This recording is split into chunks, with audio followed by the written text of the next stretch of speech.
The reinforced steel doors of Iron Gate Federal Penitentiary slammed shut behind Damon Reed, with a finality that echoed through his bones. November rain pelted the barred windows as corrections officers processed him through intake, their faces carved from indifference and exhaustion. The fluorescent lights overhead buzzed with a monotonous hum that would become the soundtrack to his new existence. Reed Damon, inmate number 847392, cell block D, tier 3. The processing officer's voice was mechanical, rehearsed from countless repetitions. Keep your head down, follow the rules, and you might make it out of here in one piece. Damon nodded silently, his jaw tight. At 28 years old, he'd imagined many futures for himself, but none included the gray walls and razor wire of a maximum security prison. The orange jumpsuit hung loose on his lean frame as guards escorted him through a labyrinth of corridors, each turn taking him deeper into a world governed by unwritten laws and brutal hierarchies. The cell block erupted in a cacophony of catcalls and threats as he entered, faces pressed against bars, eyes sizing him up like predators evaluating prey. Damon kept his gaze forward, remembering advice from his court-appointed attorney. Don't make eye contact the first week. Don't show weakness. Don't trust anyone. His cellmate was already there when the guards shoved him inside. Marcus Webb sat on the lower bunk, a 40-something man with graying temples and scars that mapped a violent history across his knuckles. He looked up from a worn paperback, dark eyes assessing the newcomer with practiced scrutiny. Fresh meat, Marcus said, not unkindly. What did they get you for? Fraud? Securities manipulation? Damon's voice was steadier than he felt. You? Manslaughter. 8 years in, 4 to go if I keep clean. Marcus gestured to the upper bunk. That's yours. Don't touch my stuff, don't ask stupid questions, and we'll get along fine. The first night was sleepless. Every sound amplified in the darkness. Footsteps echoing on concrete, distant shouts. The clang of metal on metal. Damon stared at the ceiling, his mind racing through the events that had brought him here. The federal investigation, the trial, the moment the judge pronounced his sentence. 7 years. It might as well have been a lifetime. Morning arrived with a harsh buzzer at 5:30 a.m. The cell block came alive with shuffling feet and angry voices. Marcus moved with the efficiency of routine, and Damon followed his lead, learning the choreography of prison life. Breakfast was at 6 in the main cafeteria, a massive space where hundreds of inmates gathered under the watchful eyes of corrections officers positioned at strategic intervals. The cafeteria was a complex ecosystem. Tables were divided by invisible borders. Race, gang affiliation, criminal hierarchy. Damon grabbed his tray of watery oatmeal and stale bread, uncertain where to sit. Marcus had already disappeared into the crowd. You lost, new fish? A voice came from behind him. Damon turned to face a younger inmate with teardrop tattoos under his left eye. That's the Aryan Brotherhood section. You don't look like you belong there. Before Damon could respond, another voice cut through the noise. Leave him alone, Rico. Kid's just trying to figure things out. The speaker was an older black man with white hair and a presence that commanded respect without aggression. He gestured to an empty spot at his table. Name's Leonard Johnson. Most people call me Preacher. Sit down before you cause a scene. Damon sat, grateful for the intervention. The table held 5 other men, all watching him with varying degrees of curiosity and suspicion. Preacher introduced them quickly. Raymond, Carlos, Winston, Marcus from his cell, and Deshaun. First rule of Iron Gate, Preacher said, his voice low. Know who runs things. Second rule, stay out of their way. Third rule, and this is important, never ever draw attention to yourself. Who runs things? Damon asked, immediately regretting the question when the table fell silent. Preacher's eyes shifted to the far corner of the cafeteria, where a group of men sat in calculated arrangement. At the center was a man in his late 40s with salt and pepper hair slicked back, sharp features, and eyes that seemed to catalog every movement in the room. Even from a distance, his authority was palpable. Vincent Caldera, they call him Viper, head of the Italian syndicate, both in here and on the outside. Preacher's tone carried a warning. Man's been running operations from inside these walls for 12 years. Guards can't touch him, warden won't touch him, and inmates who cross him just disappear. Damon studied Caldera discreetly. The man ate slowly, methodically, while associates whispered in his ear and awaited his responses.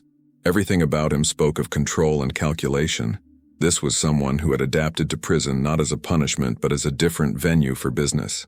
Why doesn't anyone stop him? Damon asked.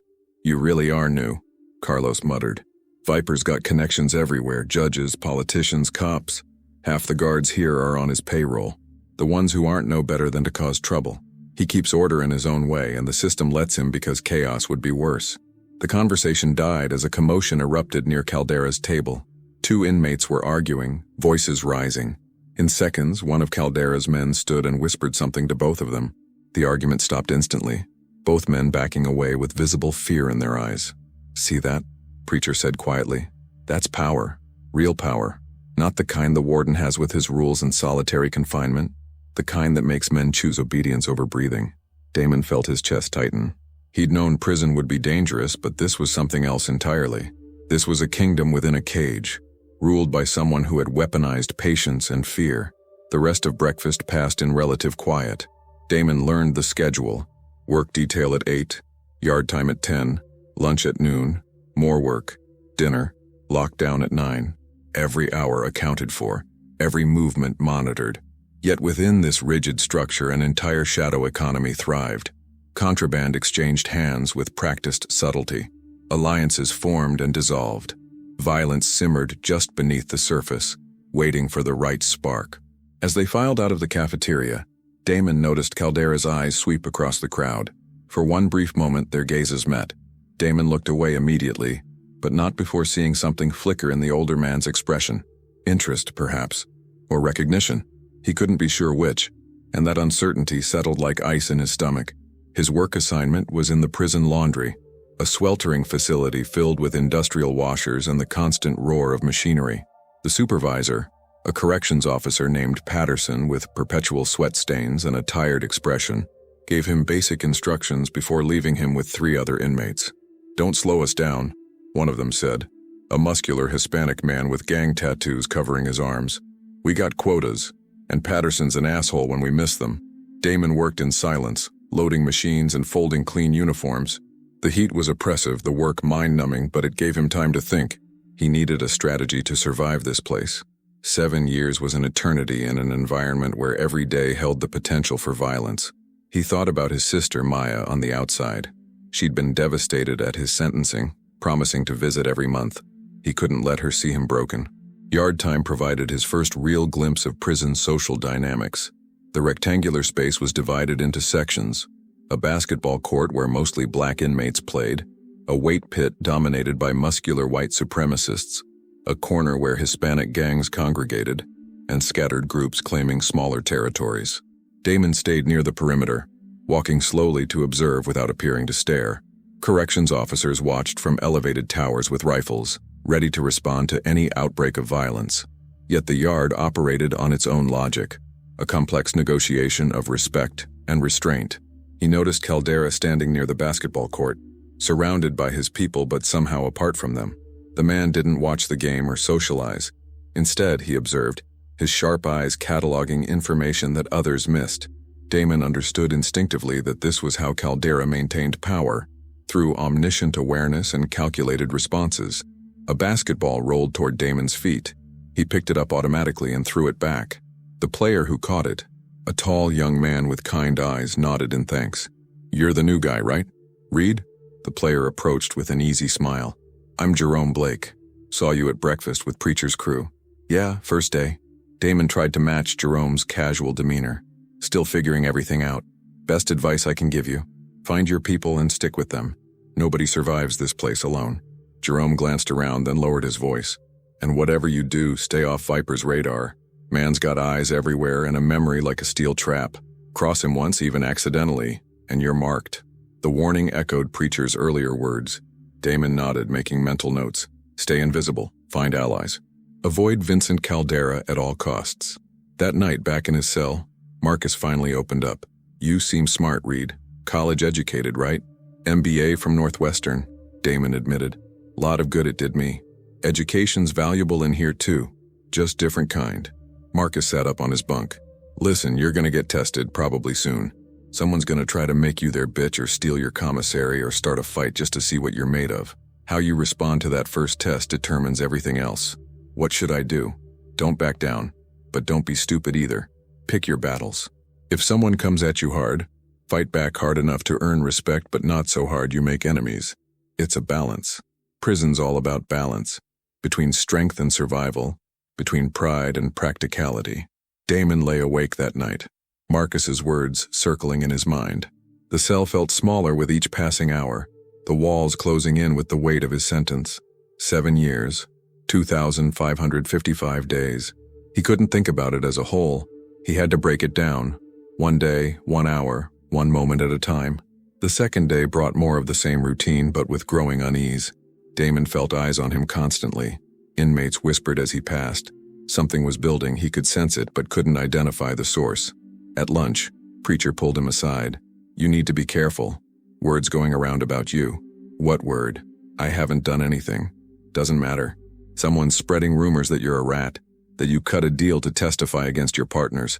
True or not, that reputation'll get you killed in here." Damon's blood ran cold.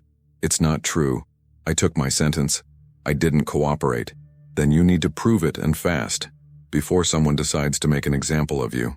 The threat crystallized during afternoon work detail. 3 inmates cornered him in the laundry room when Patterson stepped out for a smoke break. The muscular Hispanic from before blocked his path, flanked by 2 others. "Heard you're a snitch, Reed. Heard you sold out your friends to save your own ass." His voice was quiet but deadly serious. "We don't like snitches here." "That's not true," Damon started.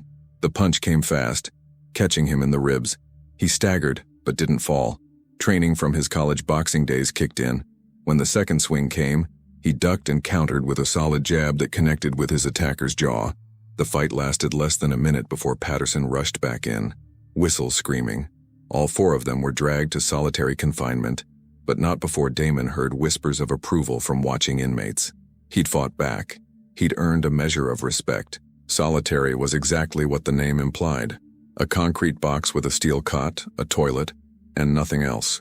3 days of isolation to think about his actions, the disciplinary board declared. 3 days where the only sound was his own breathing and the echo of his thoughts.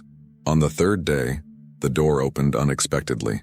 A guard Damon didn't recognize stood there with an expression he couldn't read. "You've got a visitor.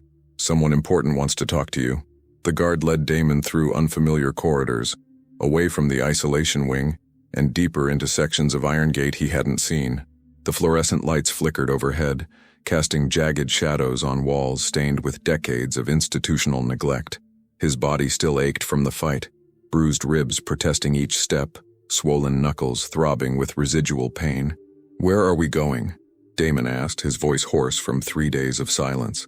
The guard didn't answer. His face remained impassive, eyes fixed ahead with the deliberate blankness of someone following orders without question. Damon recognized the posture. This wasn't standard protocol. Whoever wanted to see him operated outside normal channels. They stopped at a door marked Administrative Conference Room B. The guard knocked twice, paused, then knocked once more. A pattern, Damon noted. A code. The door opened from inside, revealing a small room with a metal table bolted to the floor and 2 chairs facing each other. The walls were bare except for a single window reinforced with wire mesh, offering a gray view of the prison yard below. Standing by that window, hands clasped behind his back, was Vincent Caldera. Damon's pulse spiked. Every warning he'd received since arriving at Iron Gate flashed through his mind. Stay off Viper's radar. Don't draw attention. Avoid the man at all costs. Yet here he was, alone with the most powerful inmate in the facility, summoned like a subject before a king. "Sit down, Mr. Reed."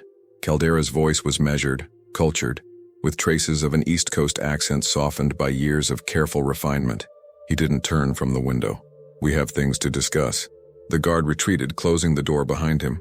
Damon remained standing for a moment, calculating his options. There were none. He sat. Caldera finally turned, and Damon got his first close look at the man who controlled Iron Gate's underworld. Vincent Caldera was 52 years old, according to prison rumors, but carried himself with the vigor of someone younger. His face was angular, dominated by deep-set eyes the color of gunmetal. A thin scar traced his left cheekbone, the only visible evidence of whatever violence had marked his rise to power. Everything else about him projected control and sophistication. "I've been watching you," Caldera said, taking the seat across from Damon. 3 days in solitary for defending yourself against baseless accusations. You handled that situation better than most newcomers would. I didn't have much choice." "There's always a choice, Mr. Reed.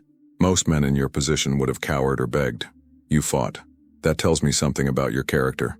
Caldera leaned back, studying Damon with unsettling intensity. It also makes me curious about your story. My story isn't complicated. Securities fraud, 7 years, that's all there is. We both know that's not true. Caldera's thin smile didn't reach his eyes. I've done my research. Damon Reed, MBA from Northwestern, rising star at Meridian Capital Partners, youngest portfolio manager in the firm's history. Then suddenly, federal indictment, trial, conviction. Your partners walked free while you took the fall. The official record says you orchestrated the fraud alone, but the numbers don't add up. Someone sacrificed you. Damon felt exposed, as if Caldera had stripped away every layer of defense he'd constructed. The man's knowledge was disturbingly thorough. What do you want? Directness, I appreciate that. Caldera folded his hands on the table. I want to understand why a man with your intelligence would accept a 7-year sentence for crimes he didn't commit alone. More importantly, I want to know what you're planning to do about it. I'm planning to serve my time and get out. No, you're not. Caldera's voice hardened slightly. Men who accept injustice that quietly are either broken or biding their time. You're not broken, I can see that in your eyes.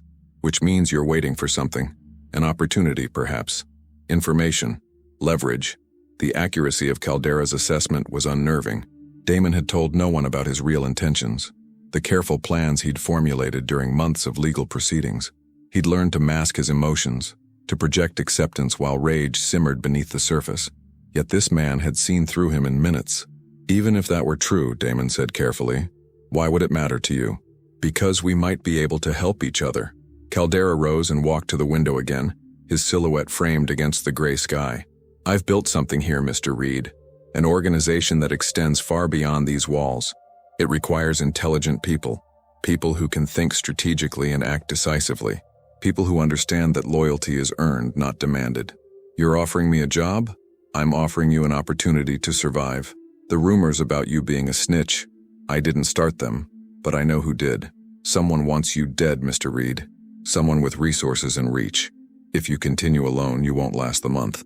Damon processed this information rapidly. He'd assumed the snitch rumors were random prison politics, the standard hazing of new inmates. But if Caldera was right, there was a deliberate campaign against him. The question was why? Who? Damon asked. That's what I'd like you to help me find out. Caldera turned back to face him. Your conviction disrupted several ongoing operations. People lost money, significant money. Some of them have connections here, associates who could arrange an accident without much difficulty. By aligning with me, you gain protection. In exchange, you provide information about your former colleagues and their business dealings. It was a devil's bargain, and Damon knew it.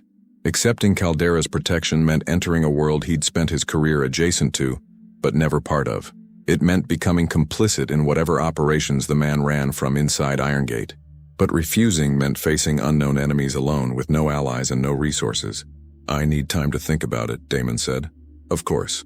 Caldera's smile returned, enigmatic and cold. You have until tomorrow. I'll send for you after dinner. Whatever you decide, Mr. Reed, know this. Neutrality isn't an option here.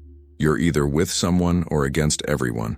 The guard reappeared as if summoned by invisible signal, escorting Damon back to general population.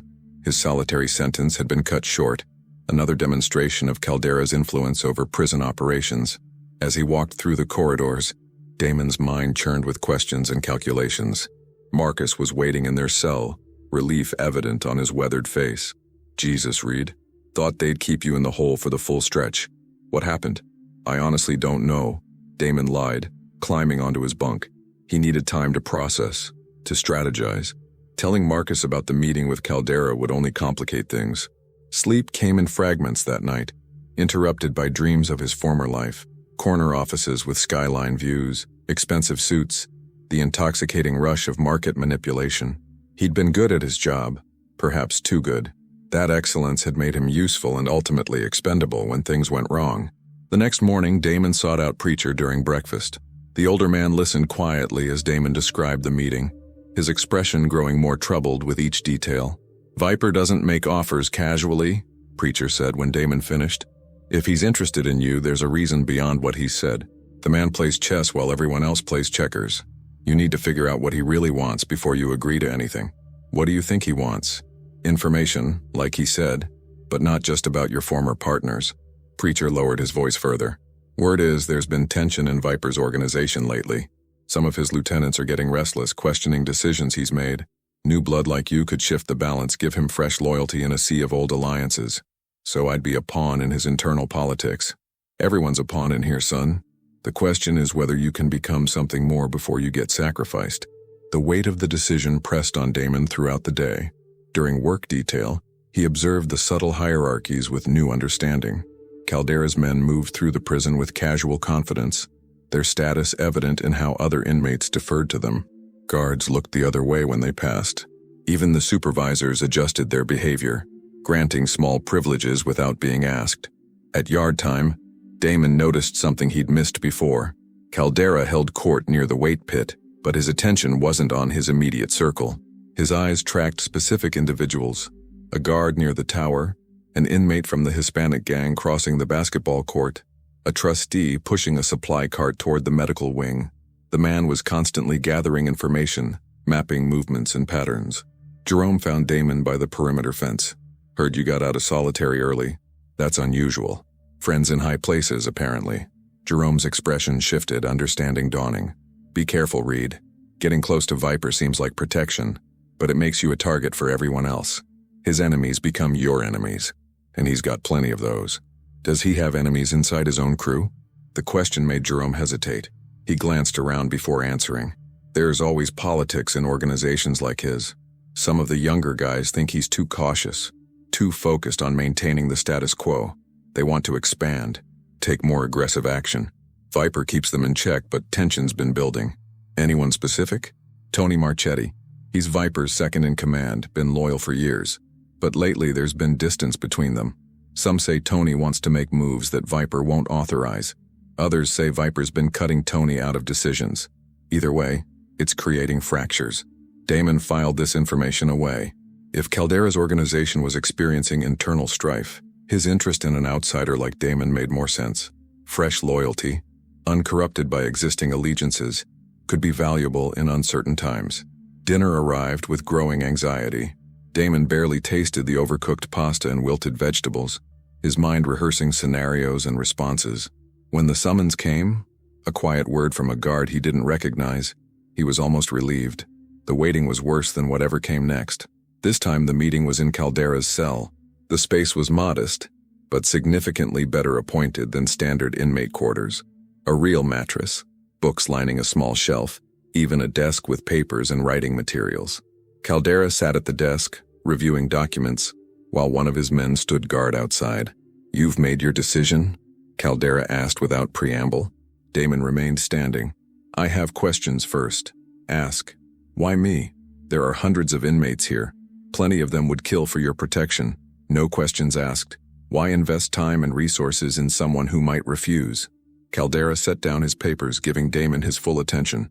"Because those men have nothing I need. You have knowledge about financial systems, about the people who operate within them, about methods of moving money that leave minimal traces. That knowledge is valuable to me. And the threat against my life? Is it real, or leverage you created to manipulate me?" A flicker of something crossed Caldera's face, perhaps respect for the directness. "The threat is real. Richard Thornton, your former managing partner, has significant investments that your testimony could have endangered.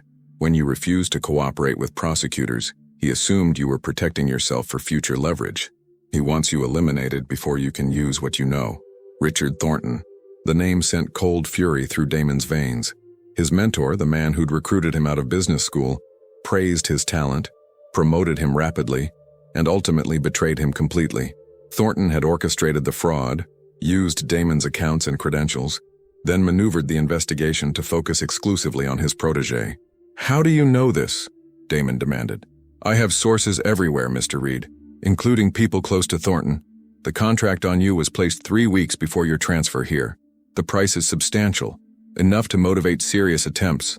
The confirmation of his suspicions should have devastated Damon, but instead it crystallized his resolve. He'd suspected Thornton's involvement in his downfall, but proof had been elusive. Now he had confirmation, and something else, a potential ally with resources to act on it. "What exactly would you need from me?" "Financial consultation. help understanding certain complex transactions, perhaps assistance designing systems that are more resilient to investigation. Caldera's tone remained neutral, businesslike. In exchange, you receive protection, improved conditions, and when the time comes, information that could help you seek justice against those who wronged you.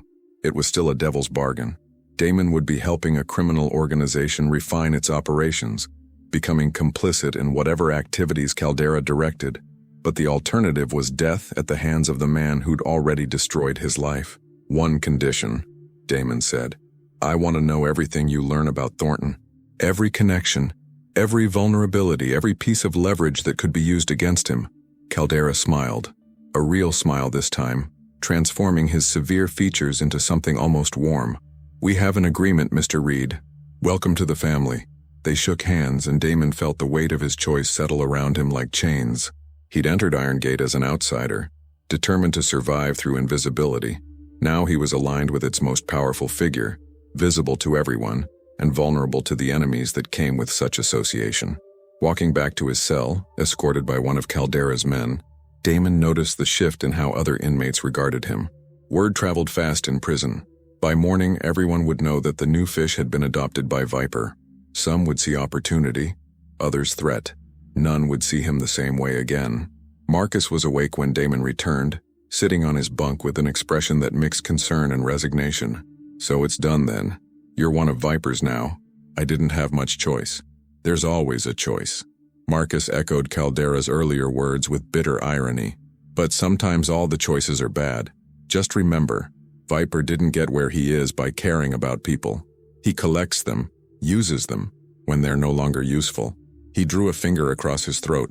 Damon climbed into his bunk, staring at the familiar ceiling. Marcus was right, of course.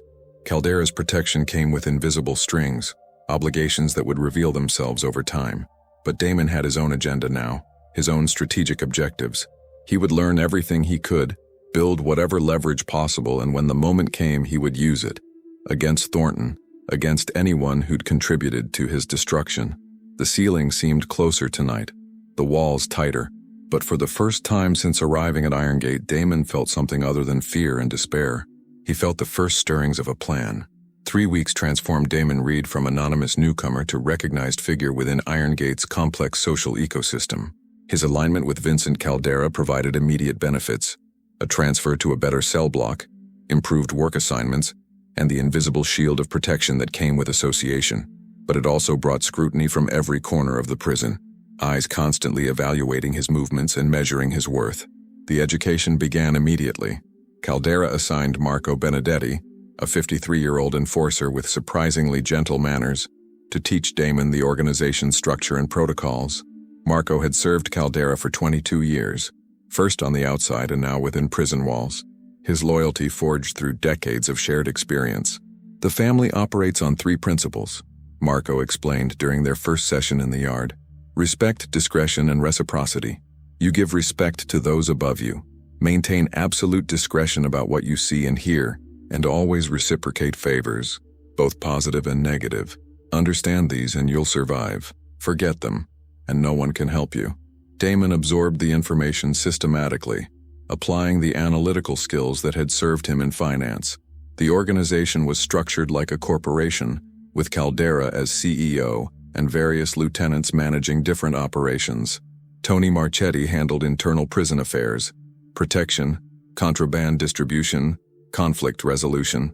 Sal Ferrante managed external communications, coordinating with associates on the outside through an elaborate system of coded messages and trusted intermediaries.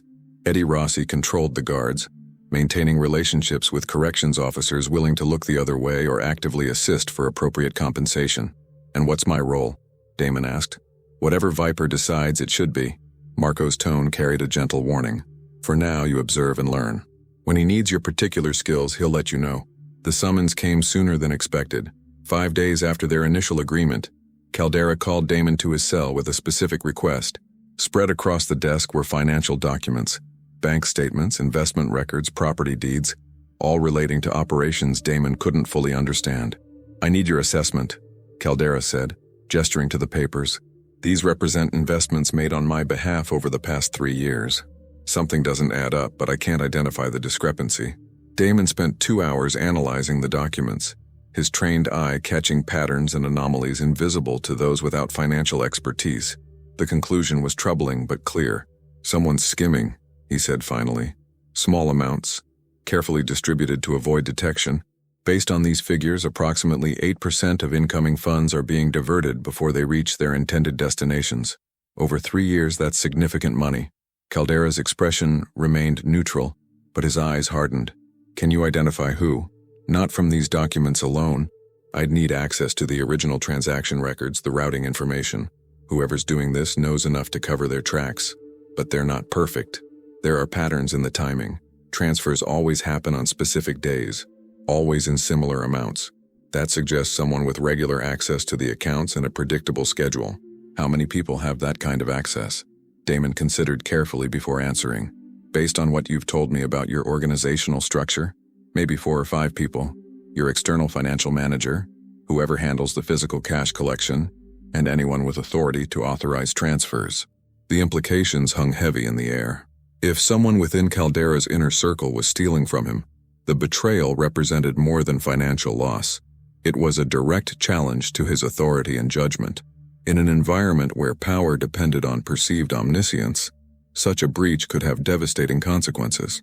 "Continue your analysis," Caldera instructed. "I'll arrange for you to receive additional documentation. And Damon, this stays between us. Trust no one with this information, not even Marco." The assignment consumed Damon's attention for the following weeks. He worked in secret, analyzing documents delivered through carefully orchestrated channels, building a financial profile of Caldera's operations while searching for the source of the theft. The work was engaging, almost enjoyable, a return to the analytical challenges he'd loved before everything fell apart. But prison life continued around him, demanding attention and navigation. His association with Caldera created friction with other power structures within Iron Gate. The Aryan Brotherhood viewed Italian dominance with resentment, occasionally testing boundaries through minor provocations. Hispanic gangs maintained careful neutrality, but watched for any sign of weakness. Even within Caldera's organization, Damon sensed undercurrents of jealousy and suspicion. Tony Marchetti made his displeasure known through subtle means. The second-in-command never directly confronted Damon, but his hostility was evident in exclusion from certain meetings, dismissive comments when they crossed paths, and a general attitude of contempt toward the newcomer who had somehow earned Caldera's personal interest. "Tony doesn't trust outsiders," Marco explained when Damon mentioned the tension. "He's been with Viper since the beginning, worked his way up through loyalty and blood. Someone like you, educated, connected to a different world, threatens everything he understands about how things should work. Should I be worried?" Marco hesitated before answering. "Tony won't move against someone Viper has claimed. Not directly, but he has ways of making life difficult, and if you give him an opening, he'll use it. Keep your head down, do your work, and don't give him reasons to act." The advice proved timely. 3 days later, a complication arose that tested Damon's position within the hierarchy. During lunch, a young inmate named Derek Collins approached him with a request. Derek was 19, serving 5 years for armed robbery, visibly terrified of the environment he'd been thrust into. "I heard you're connected to Caldera," Derek whispered, his eyes darting nervously. "I need help. There's a guy, Carter, from the Brotherhood. He's demanding payment I can't make. Says if I don't have it by Friday, he'll hurt me bad. Can you talk to someone, please?" The request put Damon in a difficult position. Intervening in another faction's business could create diplomatic complications, but ignoring a direct plea for help felt like abandoning principles he still clung to, despite his circumstances. He found Marco in the yard and explained the situation. The older man's response was measured but firm. "This isn't our concern. The kid's not connected to us, and getting involved with Brotherhood business creates problems we don't need. Tell him you can't help. And if Carter kills him, then Carter faces consequences from the administration, not from us." Marco's tone softened slightly. "I know it seems cruel, but we can't protect everyone. Our resources go to our people. That's how it has to work."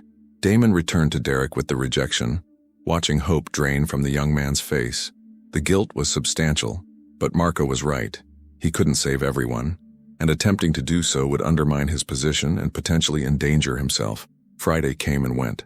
Derek Collins was found in a storage closet with 3 broken ribs and a shattered cheekbone, beaten within an inch of his life. The administration investigated briefly before concluding it was an accident, a fall from a ladder during work detail. Everyone knew the truth, but truth rarely mattered in Irongate. The incident hardened something in Damon. He'd entered prison believing he could maintain his ethics, his sense of right and wrong, while navigating its brutal realities. Derek's beaten face proved otherwise. Survival required compromises, and those compromises had costs measured in other people's suffering.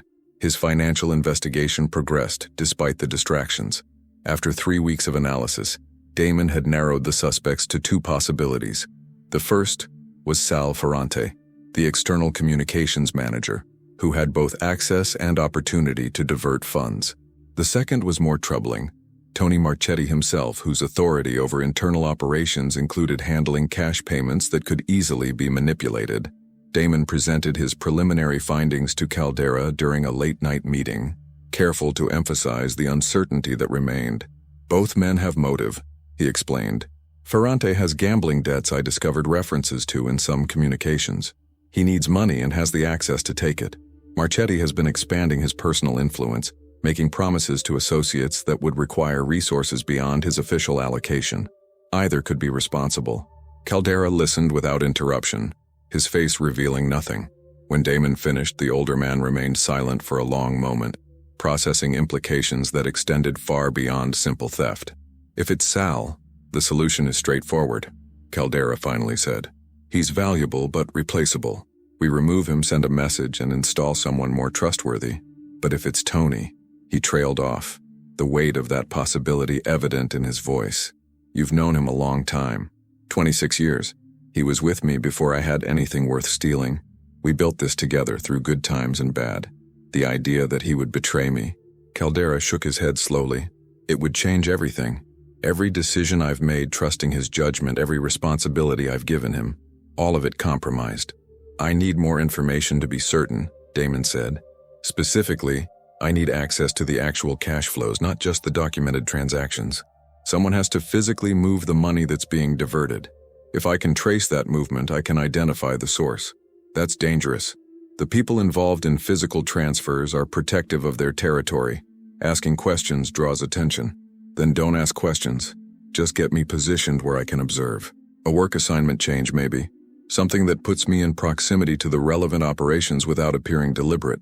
Caldera considered the proposal, weighing risks against the need for answers. Finally, he nodded. "I'll arrange something. The commissary warehouse, it's a hub for various activities, legitimate and otherwise. You'll have reason to be there and opportunities to observe without raising suspicion." The transfer took effect the following Monday. Damon reported to the commissary warehouse at 7 a.m., joining a crew of 8 inmates who managed inventory, distribution, and the constant flow of goods that kept Irongate's economy functioning. The supervisor was a corrections officer named Williams, a heavy-set man with tired eyes who cared more about meeting quotas than monitoring activities. The warehouse was exactly what Caldera had described, a nexus where legitimate prison operations intersected with shadow commerce. Commissary items moved through official channels while contraband flowed through hidden ones, the 2 streams sometimes crossing in ways that required careful navigation. Damon watched and learned, noting patterns, identifying key players, mapping the invisible infrastructure that supported Caldera's empire. 2 weeks into the assignment, he observed something significant. Every Tuesday and Thursday, a trustee named Vincent Giordano arrived with a cart of supplies from the medical wing. The cart was always heavier going in than coming out, suggesting that something was being removed rather than delivered.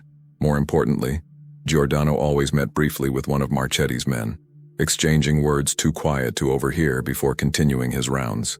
Damon reported the observation to Caldera, who received it with thoughtful silence. "Giordano is one of Sal's people, not Tony's," Caldera said slowly. "If he's meeting with Tony's man, it suggests coordination between them. A partnership, perhaps. Or one is using the other without full knowledge. Giordano might think he's working for Ferrante while actually serving Marchetti's interests, or vice versa. The layers of deception multiply." Caldera's voice carried weariness that surprised Damon. "I've spent 30 years building systems to prevent exactly this kind of betrayal, redundant oversight, competing loyalties, information compartmentalization, and still, someone found a way through." Every system has vulnerabilities. The question is whether you can adapt faster than they can exploit. Caldera looked at Damon with something approaching appreciation. You think like an operator, not just an analyst. That's rare and valuable. He paused, considering his next words. I'm going to tell you something that stays between us, something I haven't shared with anyone else. The reason this theft concerns me so deeply isn't the money, it's what the money represents. Someone is building resources for a purpose, accumulating power outside my oversight. That suggests they're planning something. A move against me, perhaps. Or preparation for a future where I'm no longer in control. The confession revealed vulnerability that Damon hadn't expected. Vincent Caldera, the untouchable king of Irongate, was worried enough to share fears with a newcomer he barely knew. What do you want me to do? Continue your investigation, but carefully. If Tony or Sal suspects they're being watched, they'll accelerate whatever they're planning. We need to identify the threat and neutralize it before it can strike. Caldera met Damon's eyes with intensity. This is why I brought you in, Damon. Not just for your financial skills, but for fresh perspective. Everyone else here has history, alliances, debts. You see clearly because you owe nothing to the past. The weight of responsibility settled on Damon's shoulders. He was no longer just surviving prison. He was becoming central to power dynamics that could explode into violence without warning. One wrong move, one misread signal, and he could find himself caught in crossfire between factions he barely understood. That night, lying in his bunk while Marcus snored below, Damon contemplated the strange trajectory of his life. 6 months ago, he'd been a respected financial professional with a promising future. Now he was an inmate investigating internal theft for a crime boss, navigating betrayals and power plays that could determine whether he lived or died. The irony wasn't lost on him.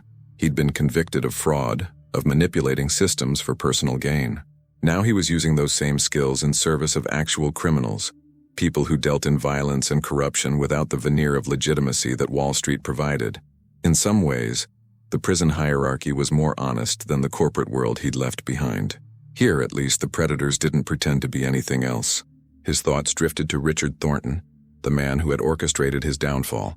Caldera had promised information, leverage that could eventually be used for revenge, but that goal seemed distant now, subordinated to immediate concerns of survival and service. Thornton could wait. First, Damon had to navigate the storm building within Irongate's walls. Tomorrow would bring more observation, more analysis, more careful navigation of competing interests. The investigation was approaching critical mass, and when it broke, the consequences would reshape everything. Damon closed his eyes, willing sleep to come.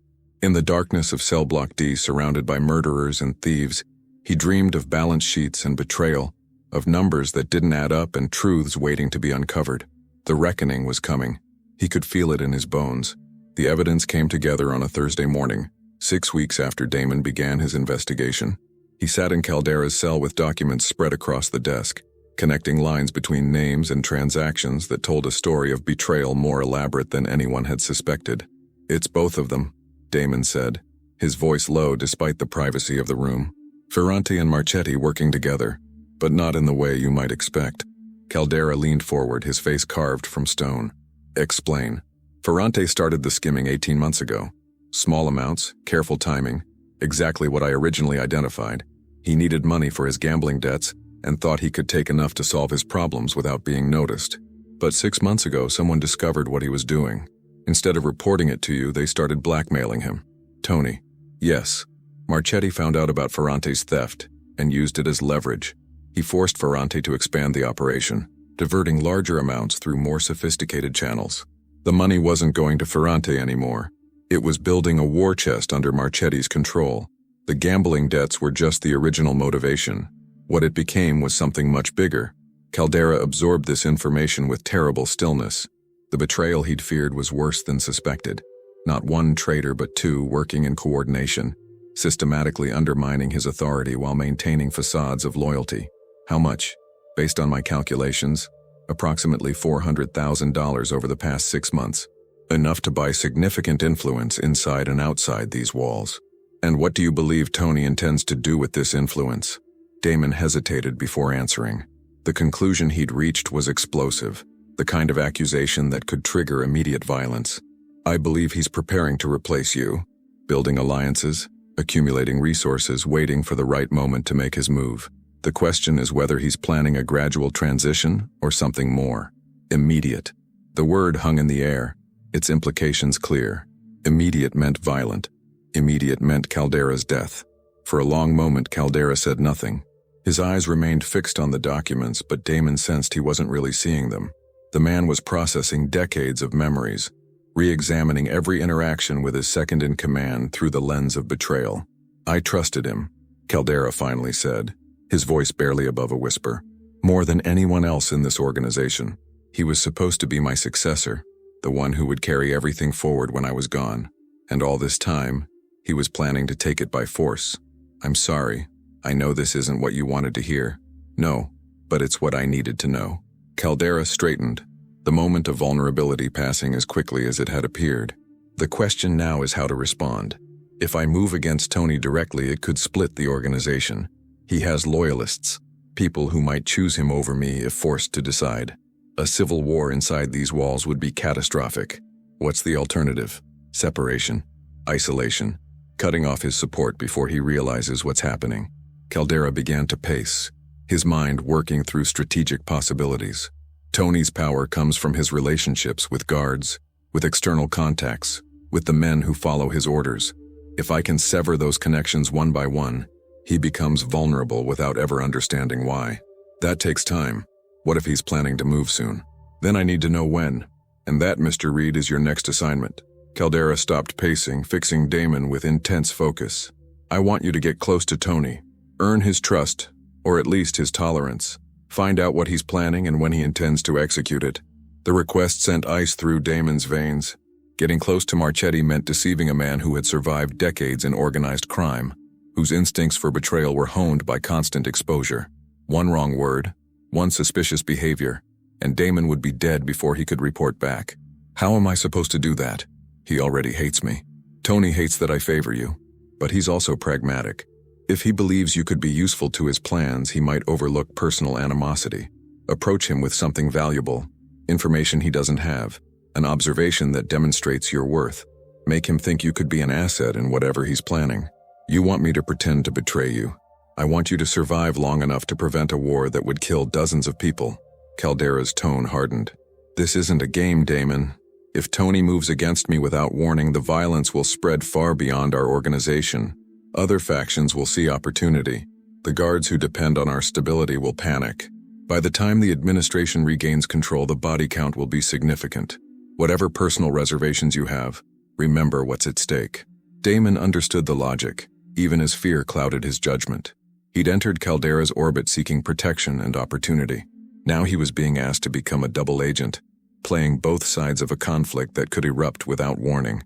The skills that had made him valuable were becoming chains binding him to increasingly dangerous obligations. What do I offer him? What information could possibly convince him I'm willing to switch sides? Caldera smiled thinly. The truth. Tell him you've discovered evidence of theft within the organization. Tell him you suspect Ferrante but haven't identified who Ferrante is working with. Offer to share your findings in exchange for protection when the situation inevitably explodes.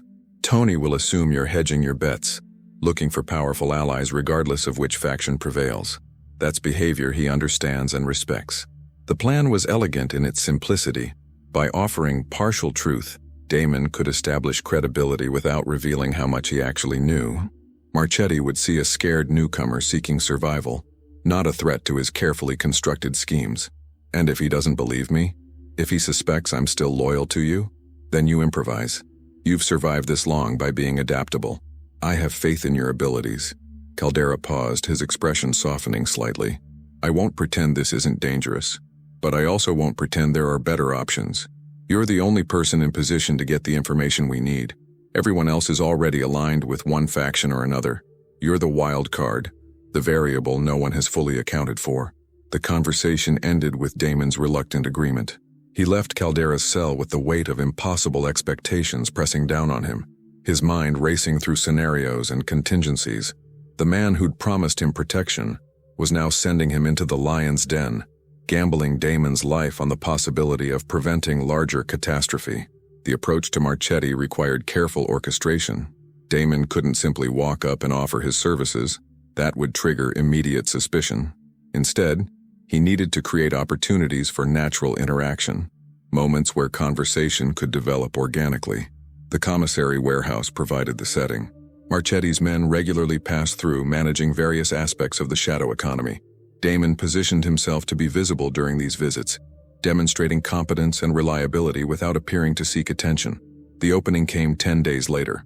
One of Marchetti's lieutenants, a squat man named Carmine Russo, encountered a problem with inventory records.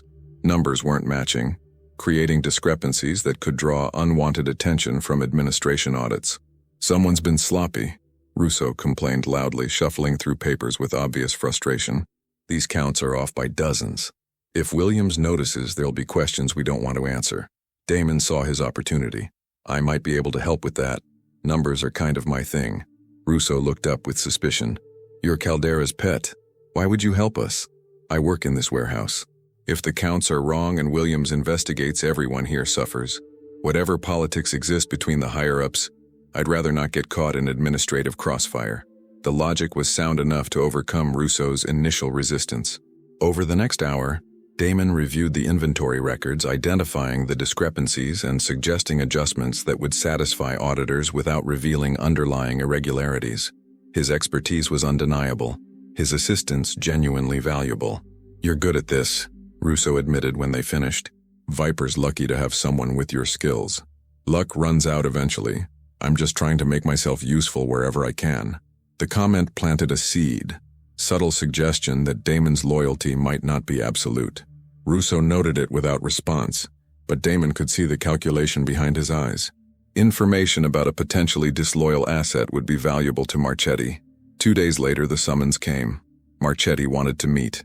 The encounter took place in the prison chapel, neutral ground where conversations could occur without obvious factional implications. Marchetti waited in a back pew, his thick frame occupying space with proprietary confidence. Unlike Caldera's refined menace, Marchetti projected blunt force, a man who had risen through violence and maintained position through intimidation. "Sit down, college boy." The nickname dripped with contempt. "Carmine tells me you did him a solid with those inventory records. Says you're smart, maybe too smart for your own good." Damon sat, maintaining careful distance. "I try to be useful. To who? That's the question." Marchetti leaned back, studying Damon with predatory interest.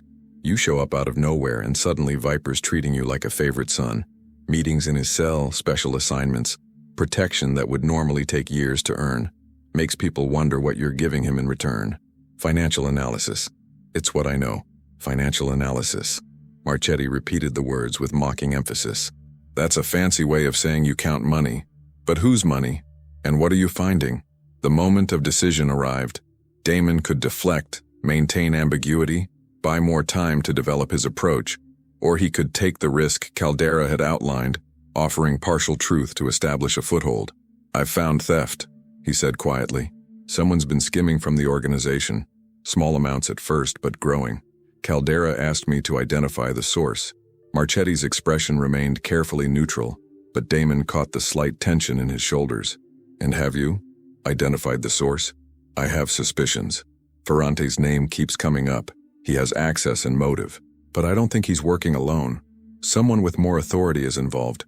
Someone using Ferrante as a front. Why are you telling me this?" "Because I'm not stupid." Damon let fear enter his voice. "Not difficult given the circumstances. If I point fingers at the wrong person, I end up dead. If I report incomplete findings to Caldera, I lose his trust and protection. Either way, I lose.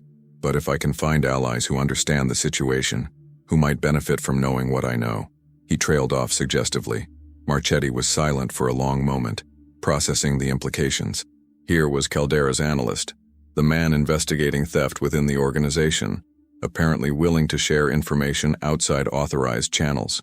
The opportunity was obvious, if it wasn't a trap. "You're taking a big risk coming to me with this." "Every option is a risk. I'm choosing the one that might keep me alive longest." "And what do you want in return? Protection? Money? A better position when things change?" The word change confirmed everything. Marchetti was planning something, and he was confident enough to hint at it to a potential recruit. Damon filed the information away while maintaining his facade of nervous self-interest. "I want to survive. However this plays out, I want to be on the winning side, or at least not on the losing one. Marchetti nodded slowly, a thin smile crossing his weathered face. Smart. Maybe smarter than Viper gives you credit for. Tell you what, keep doing your analysis, keep finding whatever you're finding. But before you report to Viper, you come to me first. Let me know what's in those reports. In exchange, when the time comes, I'll make sure you're taken care of. When what time comes? You'll know when it happens. Everyone will. Marchetti stood, signaling the end of their conversation. We'll talk again soon, college boy, and Damon, don't think about playing both sides. I have ways of knowing when people lie to me, ways that leave marks. The threat lingered after Marchetti departed. Damon remained in the pew, processing what had just occurred. He'd successfully infiltrated Marchetti's confidence, but the position was precarious. One mistake, one misread signal, and the consequences would be severe. Over the following weeks, Damon walked an increasingly narrow tightrope. He met regularly with both Caldera and Marchetti, feeding each man carefully calibrated information while concealing his true loyalties. The strain was immense. Constant vigilance, perpetual performance, never a moment where he could simply be himself. Marchetti gradually revealed more about his plans, testing Damon's reactions and reliability. The coup would come during a scheduled prison lockdown, when movement was restricted, and Caldera's network of informants would be hampered. Marchetti had guards in position, allies ready to move, and a plan to eliminate Caldera before anyone could respond. 3 weeks, Marchetti confided during one of their chapel meetings. After the commissary audit, when administration is distracted with paperwork, we move at night, quick and clean. By morning, everything changes. Damon reported the timeline to Caldera, who received it with grim satisfaction. 3 weeks, enough time to prepare countermeasures. Caldera's eyes held dangerous light. You've done well, Damon. Better than I expected. When this is over, you'll be rewarded appropriately. But as the days counted down, Damon began to question his role in the coming violence. Caldera's countermeasures would inevitably be brutal. Marchetti and his loyalists eliminated with prejudice. People would die, perhaps many people, and Damon's information would be the catalyst. He'd entered this situation seeking survival, but survival was becoming increasingly costly. The night before the planned coup, lying awake in his cell, Damon faced an uncomfortable truth. He'd been manipulated from the beginning, first by Thornton in the outside world, now by Caldera within prison walls. Both men had recognized his skills and exploited them for personal gain. Both had offered protection while extracting service. The pattern was clear, and Damon was tired of being a pawn in other people's games. But what choice did he have? Neutrality wasn't possible. Caldera had said that from the start. The only options were alignment or elimination. Unless there was a third path, unless Damon could find a way to change the game entirely, the thought kept him awake until dawn, turning over possibilities and impossibilities. When the morning buzzer sounded, he still didn't have answers, but he had something almost as valuable. He had doubt, and doubt, properly channeled, could become the seed of transformation. The morning of the coup arrived wrapped in deceptive normalcy. Breakfast proceeded without incident. Work details dispersed to their assigned stations, and the rhythms of institutional life continued their monotonous pulse. But beneath the surface, tension coiled like a spring compressed beyond tolerance, waiting for the trigger that would release catastrophic energy. Damon moved through the hours in a state of heightened awareness, every sense attuned to signals others might miss. He'd spent the previous night wrestling with his conscience, searching for alternatives to the violence that seemed inevitable. By dawn, he'd reached a decision that terrified him, a gamble that could save lives or end his own. The plan required perfect timing and absolute commitment. One miscalculation would mean death, either from Marchetti's forces or Caldera's retribution. But continuing as a passive instrument in other men's wars had become intolerable. If Damon was going to survive Iron Gate, it would be on his own terms. His first move came during morning work detail. Instead of reporting to the commissary warehouse, he requested an emergency meeting with Warden Patricia Hartley, citing information about imminent violence within the facility. The request traveled through proper channels. A corrections officer named Mitchell, who had remained stubbornly uncorrupted despite pressure from both factions. This better be legitimate, Mitchell warned as he escorted Damon toward administrative offices. Warden Hartley doesn't appreciate time wasters, especially inmates trying to manipulate their way into better conditions. It's legitimate. People are going to die tonight if someone doesn't intervene. The warden's office occupied the top floor of Iron Gate's administrative building, a space that felt almost normal compared to the institutional grimness below. Patricia Hartley sat behind a mahogany desk cluttered with files and reports, her silver hair pulled back severely, her eyes sharp with intelligence and skepticism. "Inmate Reed, I'm told you have information about a security threat." Her voice carried the weariness of someone who had heard countless false claims and manipulations. "Speak quickly and truthfully. My patience for games is non-existent." Damon took a breath, committing himself to a path from which there was no return. "Tonight, during lockdown, there's going to be an attempted coup within the prison's organized crime structure. Tony Marchetti plans to assassinate Vincent Caldera and seize control of his operations. Caldera knows this is coming and has prepared countermeasures. If both sides engage, the violence will spread beyond their organizations. Guards will be caught in crossfire. Uninvolved inmates will be killed. By morning, you'll have a massacre on your hands." Warden Hartley's expression remained unchanged, but her posture shifted almost imperceptibly. "And how do you know all this?" "Because both sides have been using me as an intelligence asset. Caldera recruited me to investigate financial irregularities within his organization. I discovered that Marchetti was stealing from him and planning a takeover. Caldera then sent me to infiltrate Marchetti's circle, to learn the timing of his move. I've been reporting to both men, each believing I was loyal to them. A dangerous game. Why come to me now? Why not simply let events unfold and hope to survive the aftermath?" Damon met her eyes directly. "Because I'm tired of being a pawn. Because people who have nothing to do with this conflict will die if it proceeds. And because the system that's supposed to maintain order in this facility has been compromised so thoroughly that only outside intervention can prevent disaster." The warden leaned back, studying him with renewed interest. "You're asking me to believe that an inmate with 7 years remaining on his sentence is motivated by altruism rather than self-interest. That strains credibility. I'm not claiming to be altruistic.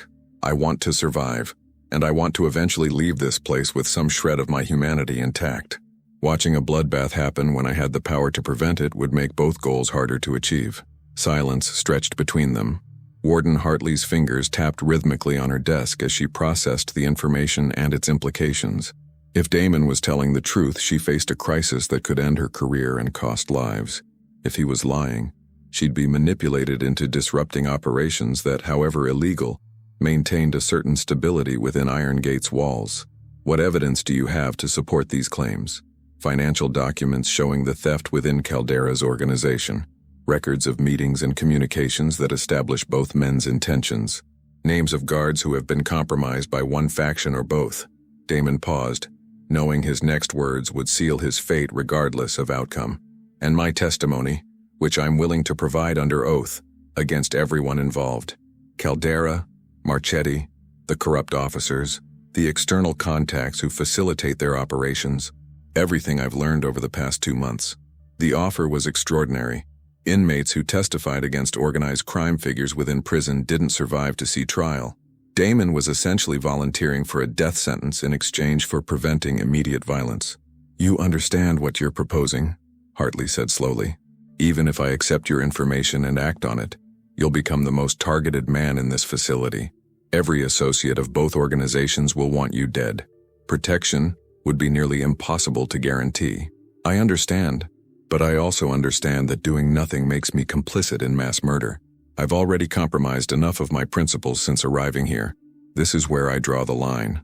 Warden Hartley stood and walked to her window, gazing out at the prison yard below. When she spoke again, her voice had lost its skeptical edge. "I've been warden here for 11 years. In that time, I've watched the balance of power shift repeatedly between various factions. I've made compromises I'm not proud of, allowed certain activities to continue, because disrupting them would cause more problems than it solved. But lately, I've felt that balance tilting toward something worse, something that would eventually explode beyond anyone's control." She turned back to face Damon.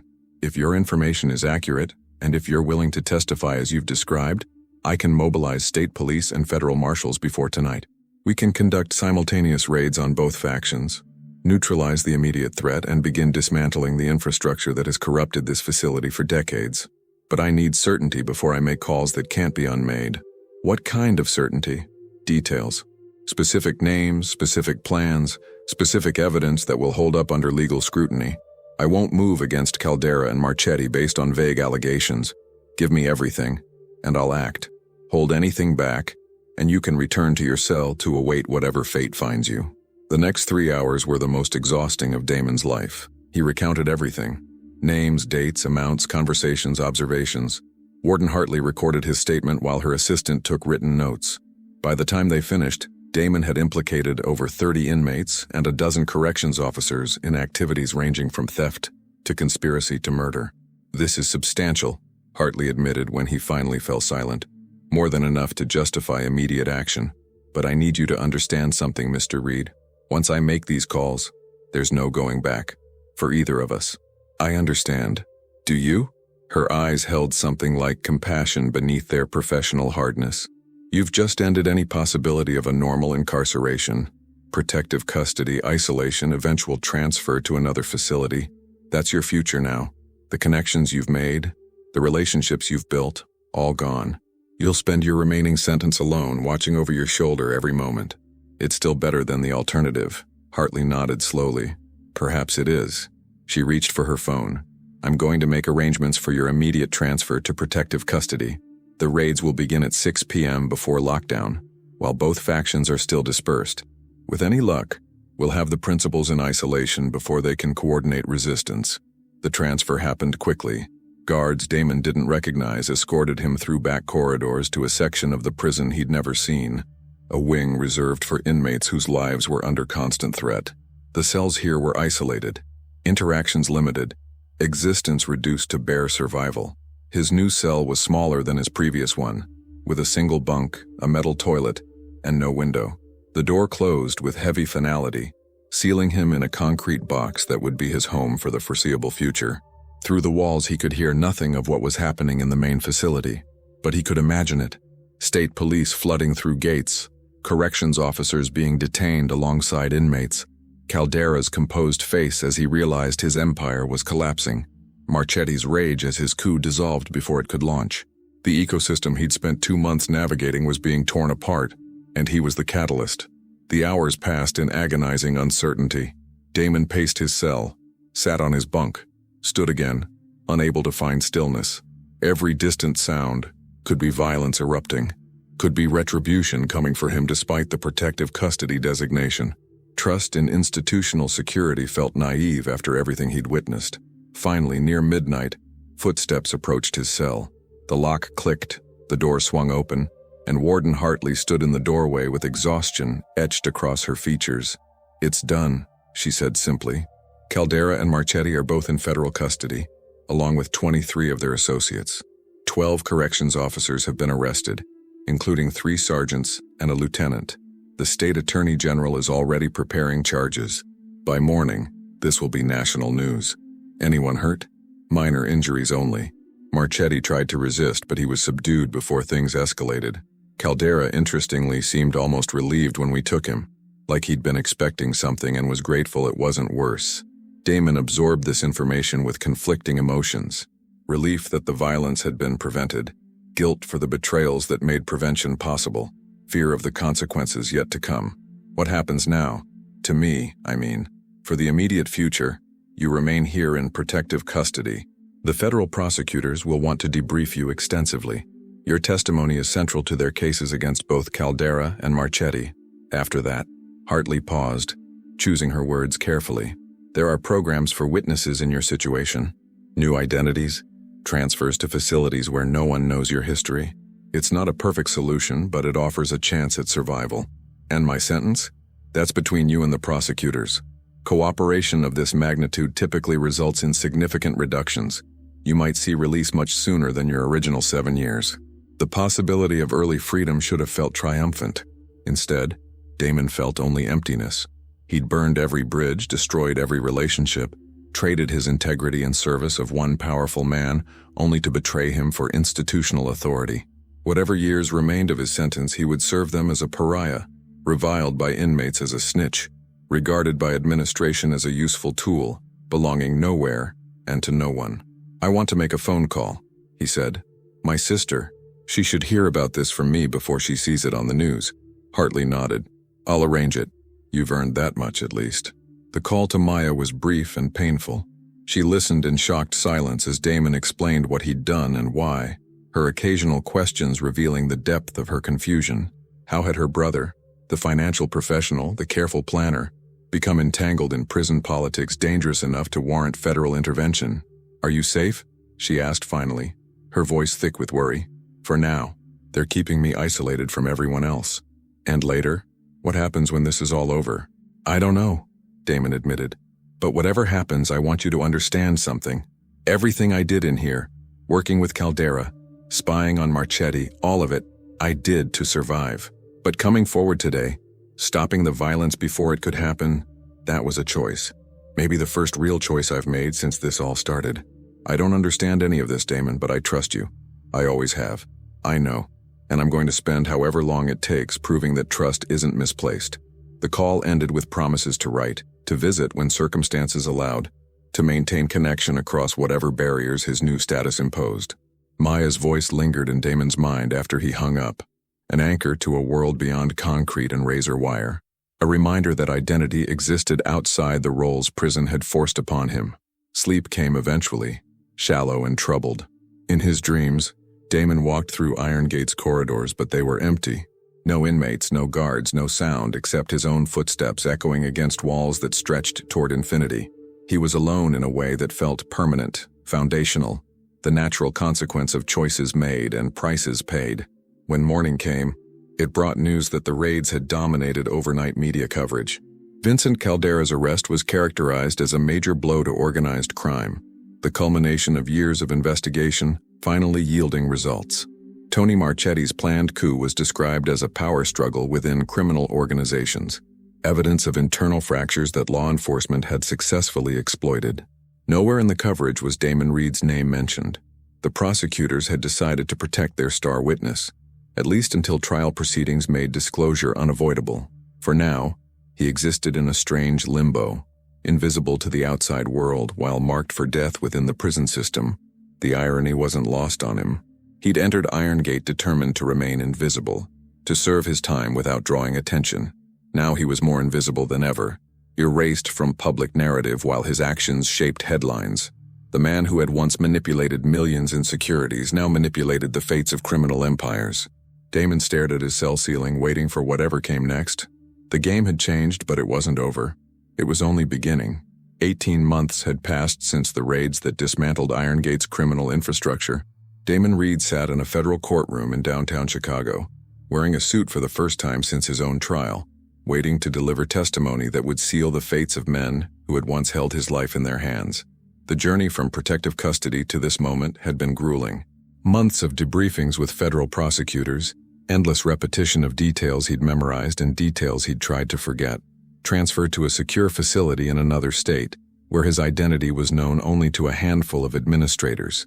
Isolation that had nearly broken him, days bleeding into weeks without meaningful human contact, his mind turning over the same memories until they lost coherence. But he'd survived. More than survived. He'd transformed the wreckage of his circumstances into something approaching purpose. The courtroom was packed with spectators, journalists, and legal professionals drawn by the significance of the proceedings. Vincent Caldera sat at the defense table, his expensive attorney whispering last-minute strategies as the prosecution prepared its final witness. The crime boss looked diminished somehow, his authority stripped away along with his freedom, his sharp eyes dulled by the grinding machinery of justice. Tony Marchetti had already been convicted in a separate trial, his aggressive demeanor proving counterproductive before a jury unimpressed by intimidation. He'd received 40 years, effectively a life sentence for a man his age. The news had reached Damon in his isolated cell, prompting complex emotions he still couldn't fully untangle. The prosecution calls Damon Reed. The walk to the witness stand felt eternal. Damon was aware of Caldera's gaze tracking him, aware of the weight of attention from everyone present, aware that the next few hours would determine whether his sacrifices had meaning. He placed his hand on the Bible, swore to tell the truth, and sat down to face the prosecutor. "Mr.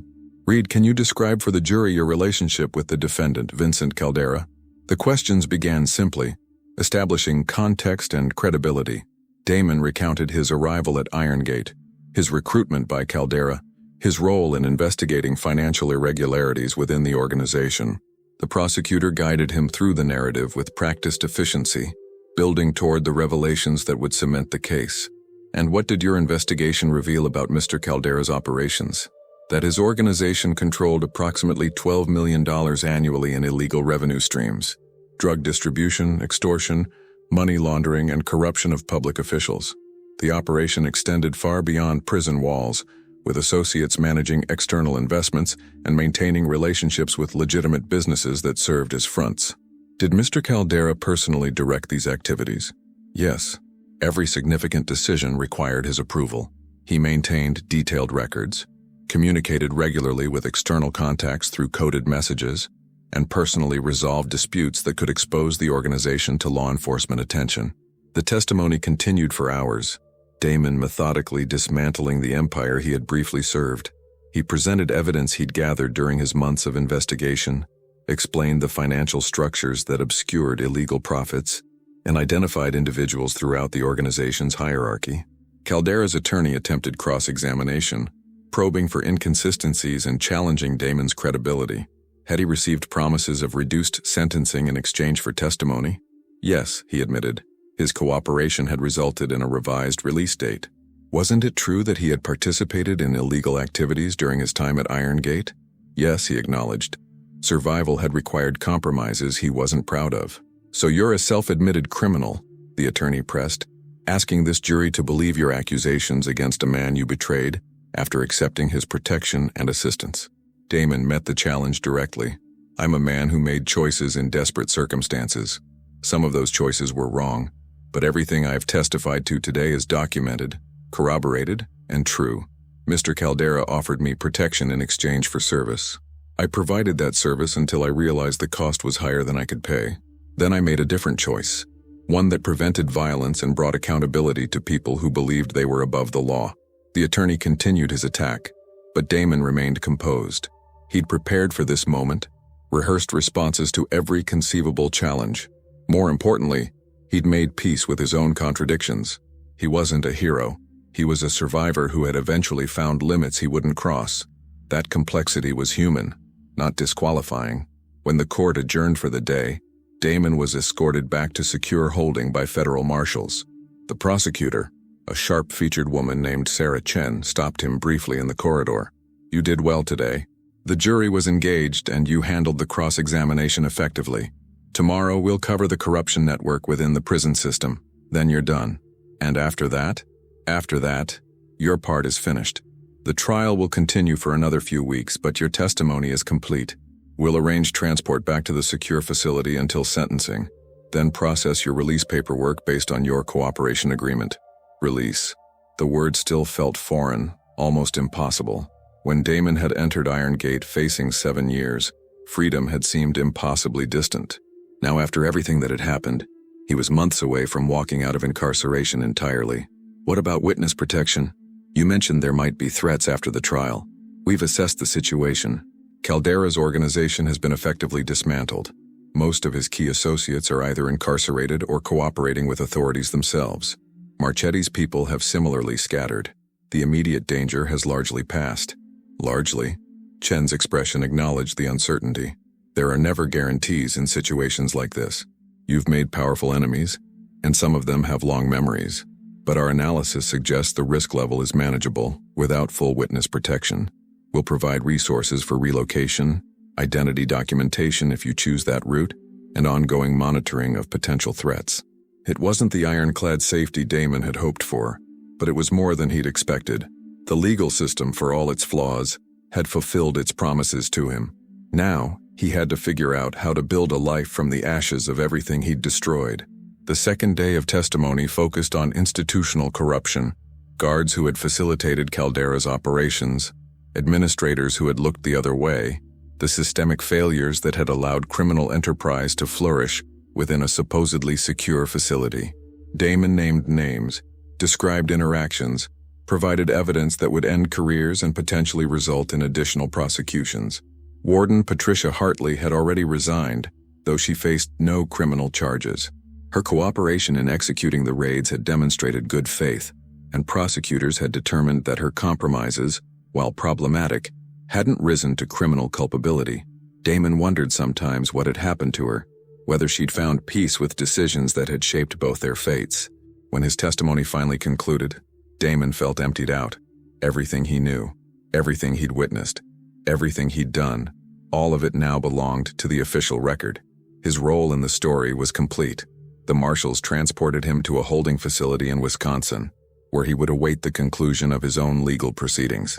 His cooperation agreement had reduced his sentence dramatically, from 7 years to time served plus 6 months of supervised release. In practical terms, he would be free within weeks. The waiting was its own form of punishment. Damon had spent so long in survival mode, constantly calculating threats and opportunities, that the absence of immediate danger felt disorienting. His mind, accustomed to hypervigilance, struggled to accept that the crisis had passed. He spent hours writing letters to Maya, describing his experiences in detail he'd previously withheld. She deserved to understand who her brother had become during his incarceration, the compromises, the fears, the moments of moral failure and eventual redemption. Whether she could accept that person was uncertain, but honesty felt necessary after so many months of concealment. Her responses were warm but cautious.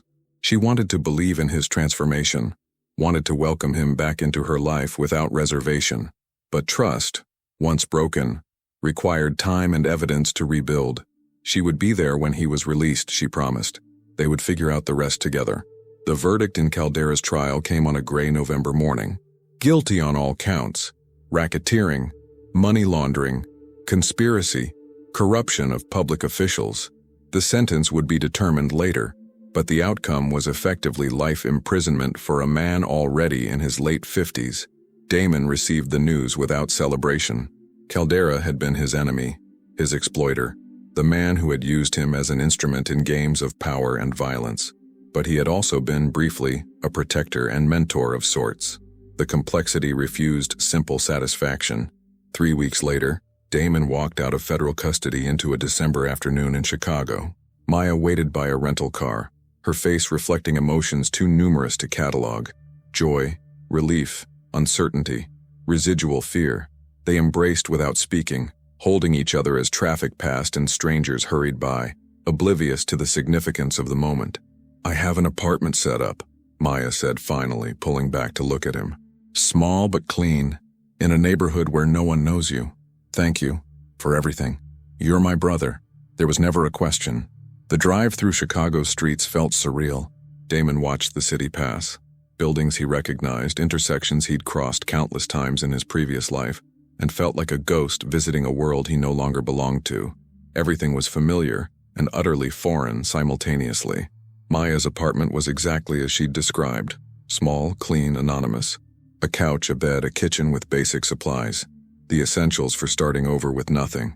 "I'll let you get settled," she said, hovering near the door. "There's food in the refrigerator and I left my number on the counter. Call me if you need anything. I'm 20 minutes away. Stay, please. I've spent 18 months alone. I don't want to be alone anymore." She stayed. They talked through the afternoon and into the evening, filling gaps in their knowledge of each other's lives. Maya had finished her graduate degree, taken a position at a nonprofit focused on criminal justice reform. The irony wasn't lost on either of them. "I've been thinking about what you went through," she said as darkness gathered outside the windows. "Not just the specific events, but what it means to survive in an environment like that. The choices you had to make, the person you had to become. I don't think I could have done it. You would have. Survival isn't about strength or courage, it's about adaptation, finding whatever version of yourself can exist within the constraints you're given. I adapted. Sometimes I adapted in ways I'm not proud of, but I'm still here. And now? Who do you want to become next?" The question had haunted Damon since his testimony concluded. His financial career was over. No firm would hire someone with his history, regardless of the circumstances that created it. His reputation was destroyed. His professional network dissolved. He was starting from zero in his early 30s, with nothing but survivor's instincts and hard-won wisdom. "I don't know yet, but I know I want to do something that matters, something that uses what I learned without perpetuating the systems that created those lessons." "Criminal justice reform?" Maya smiled slightly. "We could always use people who understand the system from the inside." "Maybe. Let me figure out who I am as a free person first. Then we can discuss how to deploy me." The weeks that followed were a gradual reintegration into civilian existence. Damon established routines: morning walks, afternoon reading, evening conversations with Maya or solitary reflection. He met with his parole officer, attended required counseling sessions, documented his activities as the system demanded. The news occasionally featured updates from ongoing prosecutions connected to his testimony. More convictions, more sentences, the slow dismantling of networks that had operated with impunity for decades. Each report reminded him of the role he'd played, the costs he'd paid, the strange alchemy that had transformed a convicted fraudster into a key witness for justice. One evening, 3 months after his release, Damon received an unexpected letter. The handwriting was unfamiliar, the return address a federal correctional facility in Pennsylvania. Inside, a single page covered in careful script. "Mr. Reed, I understand you may not wish to hear from me, but I felt compelled to write. My trial is concluded, my appeals exhausted, my remaining years measured in decades I will spend behind walls. You made this possible, and I have spent considerable time contemplating my feelings about that fact. I do not write seeking forgiveness or understanding. What I built was criminal, and the consequences are appropriate. But I want you to know that I recognize something in you from our first meeting, a quality that transcended circumstance, a capacity for seeing clearly when others were blinded by self-interest. I tried to use that quality for my purposes. You eventually turned it against me. In this, you proved yourself more capable than I anticipated. Whatever you build with your freedom, I suspect it will matter. You have a rare mind, Mr. Reed. And now you have experience that most people cannot imagine. Use both wisely. Vincent Caldera." Damon read the letter twice, then folded it carefully and placed it in a drawer. The words prompted no simple reaction, not satisfaction, not vindication, not even closure, just acknowledgement of a connection that had shaped both their fates, expressed by a man with nothing left to lose and perhaps finally nothing left to hide. That night, Damon began writing. Not letters, not legal documents, but something new. A record of his experiences, unfiltered and complete. The story of how a financial professional became an inmate, how an inmate became a spy, how a spy became a witness, and how a witness became something not yet defined. The words flowed easily, carrying weight accumulated over years of silence. By morning, he had filled dozens of pages, and for the first time since entering Iron Gate Federal Penitentiary, he felt something that might have been hope. The past could not be erased. The consequences of his choices, both the original fraud and everything that followed, would shadow him forever. But consequences were not destiny. They were starting points, foundations upon which new structures could be built. Damon Reed had survived the worst environment imaginable. He had compromised and calculated, betrayed and been betrayed, lost everything, and found unexpected reserves of principle when they mattered most. None of that made him a hero. All of it made him human. And being human, flawed and scarred and still breathing, was enough. It had to be enough.